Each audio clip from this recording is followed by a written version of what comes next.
আমরা রয়েছি তমলুক বর্গভীমা মায়ের মন্দিরে। 51 দেবীপীঠ বা সতীপীঠের মধ্যে এটি একটি অন্যতম শক্তিপীঠ। আজ এখানে মায়ের দর্শনে আমি আমার পণ্ডিত মশাই ডক্টর ও অধ্যাপক তন্ময় কুমার ভট্টাচার্যের সাথে এখানে মায়ের দর্শনের জন্য এসেছি। দেবীপীঠ, প্রচুর ভক্ত এই পৌষ মাসে মায়ের দর্শনে এসছেন। বড়দিনের ছুটি, একটা ছুটির মরশুমে মানুষ এখানে এসছেন। এই শক্তিপীঠ অত্যন্ত তাৎপর্যপূর্ণ।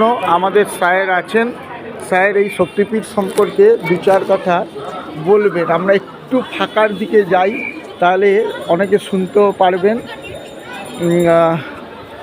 একদম পাশ থেকে নদী রয়েছে, সেই নদীর পাশেই মায়ের মন্দির। এই মায়ের মন্দিরের চূড়ো নাট মন্দির। এখানে ভোগ প্রসাদেরও ব্যবস্থা আছে। সকাল সকাল এসে এই অফিস রয়েছে, অফিসে যদি কেউ টিকিট সংগ্রহ করেন বা ভোগের প্রসাদপত্র নেন, তাহলে এখানে প্রসাদেরও ব্যবস্থা থাকে। আমি আর স্যার এখানে আছি। স্যারকে আমি অনুরোধ করব এই শক্তিপীঠ সম্পর্কে দু চার কথা বলার জন্য। জয় মা বর্গভীমা দেবী।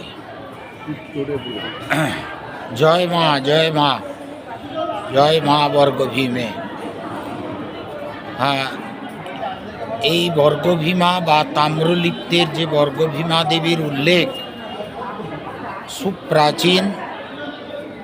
আমরা মহাভারতে উল্লেখ পাই তাম্রলিপ্ত জনপদের কথা।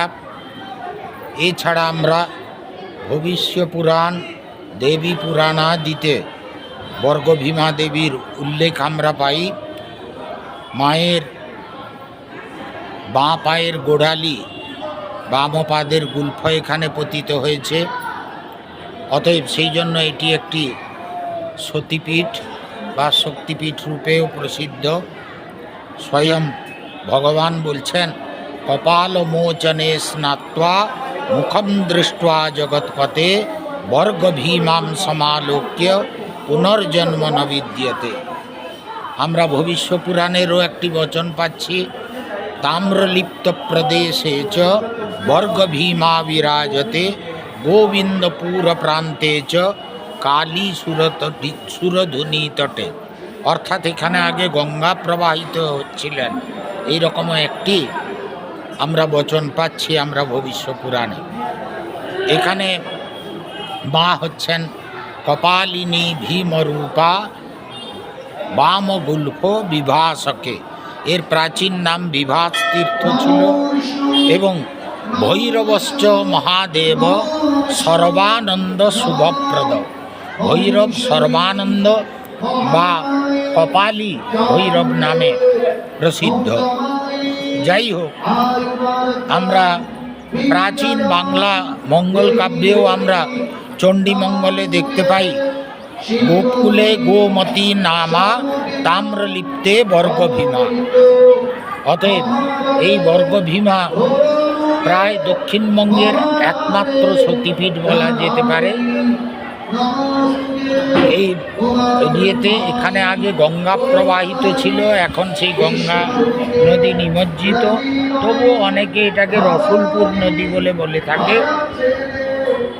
এখানে হাজার হাজার মায়ের ভক্তরা এখানে উপস্থিত হন।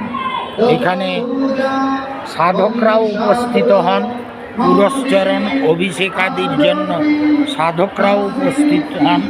কারণ এই শক্তিপীঠে পুরস্চরণ এবং অভিষেকাদি বিশেষ ফলপ্রদ। সাধক তার সাধনায় সিদ্ধি লাভের জন্য এই জায়গাকে আশ্রয় করে থাকেন।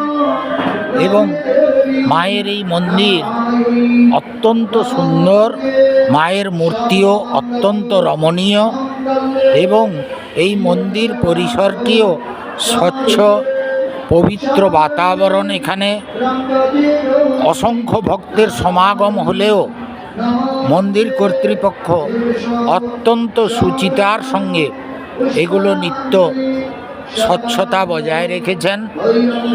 মন্দিরের যে পবিত্রতা সেটি বজায় রেখেছেন। এখানে মায়ের প্রসাদের ব্যবস্থা আছে। এখানে মায়ের আমিষ প্রসাদ নিরামিষ প্রসাদ বলি প্রথাও এখানে আছে এবং এখানে শ্রাদ্ধ উপনয়ন বিবাহাদিও এখানে হয়ে থাকে এবং স্থানীয় লোকেদের মান্যতা যে এই শক্তিপীঠে বিবাহ হলে সেই যুগল বা সেই বন্ধন 7 জন্মের বন্ধন হয়ে থাকবে, এইরকম একটি বিশ্বাস। তো আজকে আমরা বর্গভীমা মন্দিরে এসেছি, শ্রীমান রঞ্জন ও সঙ্গে আমাদের আছে। আজকের দিনটি আমাদের খুব ভালোভাবে